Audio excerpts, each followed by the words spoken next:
တာဖျားဟာအကောင်းနဲ့အဆိုးကိုလမ်းပြတဲ့သူပဲကိုယ်တိုင်းသာလျင်ကြိုးစားလျှောက်ရမယ်လောဘဒေါသမောဟတရားတွေငြိမ်းချမ်းအေးစေတယ်နေရအမှန်ကိုညွှန်လန်းပြခဲ့တယ်ဒါပေမဲ့လူတွေခလုံးမတီးသေး၍မေးလို့ထားပါတယ်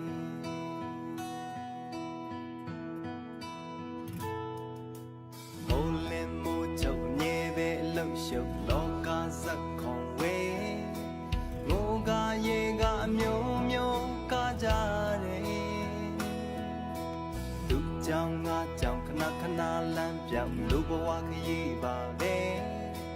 ကြုံလာအချိန်တိုပါကြောင့်အတ္တတွေအချိန်တန်တော့လေ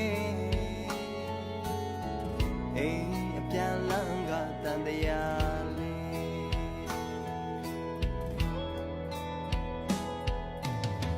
လောဘရမကြီးအရာနေတဲ့တာအတီးနဲ့တတိရှင်ပါမှာဒေါသရှိထားမှာ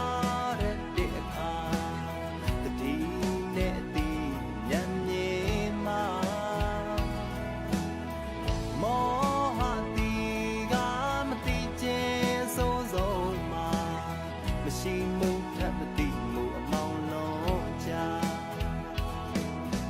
วันနေวันသာဖြစ်ပြက်များစွာလက်တွေ့ကြုံနေကြ